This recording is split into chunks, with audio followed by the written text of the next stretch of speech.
If you hear the dogs, keep going. If you see the torches in the woods, keep going. If they're shouting after you, keep going. Don't ever stop. If you want a taste of freedom, keep going. Harriet Tubman explored many new ways to help slaves escape their plantations and led them through the Underground Railroad to freedom. She encountered many dangers as she worked to free slaves, but her tremendous success is made possible by the exchange of information with others who were part of the Underground Railroad. Harriet Tubman was born into slavery in 1820 Maryland, but her birthplace and birth date were not specified. Many slaves did not have their birth dates recorded. At age 6, Harriet was old enough to be considered able to work. Edward Brodess, her master, lent her to a couple who first put her to work weaving. She was beaten frequently. When she slacked off at this job, the couple gave her the duty of checking muskrat traps. Harriet caught the measles while doing this work. The couple thought she was incompetent and took her back to Brodess. When she got well, she was taken in by a woman as a housekeeper, but even there, she was whipped during the work and was sent back to Brodess. As was the custom on all plantations, when she turned 11, she started wearing a bright cotton bandana around her head, indicating she was no longer a child. At the age of 12, Harriet Tubman was seriously injured by a blow to the head, inflicted by a white overseer for refusing to assist in tying up a man who had attempted escape. In 1845, at the age of 25, she married John Tubman, a free African American who did not share her dream. Since she was a slave, she knew there could be a chance that she could be sold and her marriage would be split apart. Harriet dreamed of traveling north. There, she would be free and would not have to worry about having her marriage split up by the slave trade. But John did not want her to go north. He said he was fine where he was and that there was no reason for moving north. She said she would go by herself, and so she did.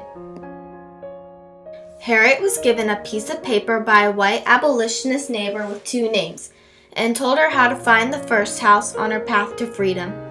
At the first house, she was put into a wagon, covered with a sack, and driven to her next destination. She then hitched a ride with a woman and her husband who were passing by. They were abolitionists and took her to Philadelphia. Here, Harriet got a job where she saved her pay to help free slaves. In 1850, Harriet Tubman helped her first slaves escape to the north. She sent a message to her sister's oldest son that said for her sister and family to board a fishing boat in Cambridge. This boat would sail up the Chesapeake Bay where they would meet Harriet in Bodkin's Point. When they got to Bodkin's Point, Harriet guided them from safe house to safe house in Pennsylvania, which was a free state, until they reached Philadelphia. In September of the same year, Harriet was made an official conductor of the Underground Railroad. This meant that she knew all the routes to free territory and she had to take an oath of silence so the secret of the Underground Railroad would be kept secret. She also made a second trip to the South to rescue her brother James and other friends. They were already in the process of running away, so Harriet aided them across the river. Around this time, the 1850 Fugitive Slave Act was passed. It stipulated that it was illegal for any citizen to assist an escaped slave and demanded that if an escaped slave was sighted, he or she should be apprehended and turned in to the authorities for deportation back to the rightful owner down south. Any United States Marshal who refused to return a runaway slave would pay a hefty penalty of $1,000. Thus, the Underground Railroad tightened security. It created a code to make things more secret and started sending them to Canada instead of the North.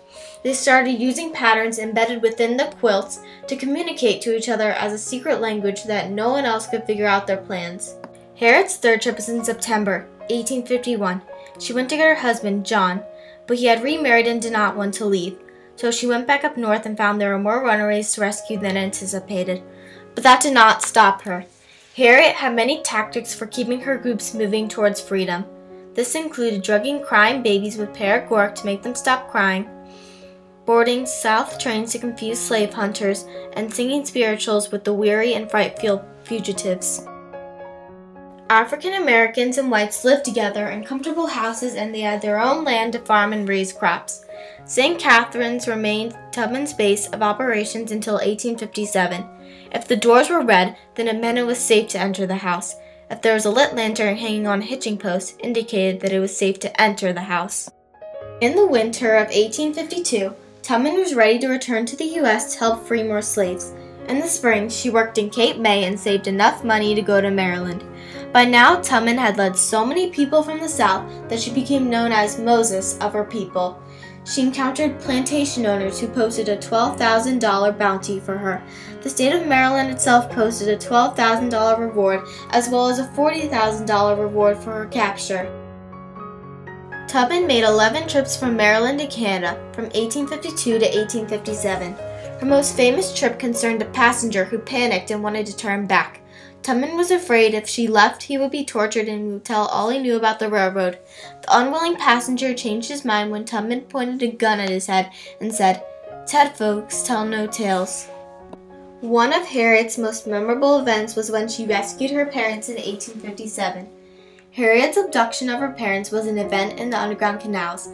It was significant, not only because rarely did aged folks take to the road, but because Harriet carried them off in a wagon with boldness and self-determination that saved her parents and this daring revolutionary.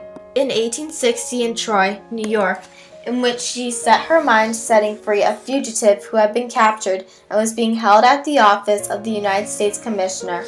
The slave, a man named Charles Nally, did escape thanks to Tubman's efforts. He later bought his freedom from his master, a man who also happened to be his younger half-brother. Harriet Tubman's career on the railroad was ending by December 1860. She made her last rescue trip to Maryland, bringing 7 people to Canada.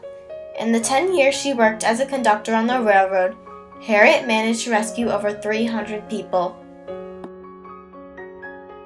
Every dream begins with the dreamer. Always remember you have within you the strength, the patience, and the passion to reach for the stars and change the world. She had made 19 trips and never lost a passenger on the way. For Tubman's safety, her friends took her to Canada. Tubman returned to the U.S. from living in Canada in 1861. The Civil War had begun and was enlisting all men as soldiers and any woman who wanted to join as cooks and nurses. Tubman was enlisted into the Union Army as a contraband nurse in a hospital in Hilton Head, South Carolina, and for a time serving at Fortress Monroe. Contrabands were African Americans who the Union Army helped to escape from the southern compounds. Often they were half-starved and sick from exposure. Harriet nursed the sick and wounded back to health, but her work did not stop there. She also tried to find them work. When the Army sent her to another hospital in Florida, she found white soldiers and contrabands dying off like sheep. She treated her patients with medicine from roots and miraculously never caught any of the deadly diseases she encountered when she treated her wounded soldiers. After the war, Harriet returned home to Auburn. In 1869, she married Nelson Davis, and together they shared a calm, peaceful 19-year marriage until he died. Before she died on March 10, 1913, she gave her home for the elderly to the Methodist Episcopal Zion Church. It formally opened in 1908, and in 1911, 2 years before her death, the approximately 91-year-old Tubman became a resident. Tubman was buried with military rites in Fort Hill Cemetery, a short drive from her home. A year after her death, Auburn declared a one-day memorial to its anti-slavery hero. Residents of the city that day unveiled the Harriet Tubman plaque, which remains on display at the entrance of the Cuyahoga County Courthouse. She has since received many honors, including the naming of the Liberty ship Harriet Tubman, christened in 1944 by Eleanor Roosevelt. On June 14, 1914, a large bronze plaque was placed at the Cuyahoga County Courthouse, and the civic holiday declared in her honor. Freedom Park, a tribute to the memory of Harriet Tubman, opened in the summer of 1994 at 17 North Street in Auburn.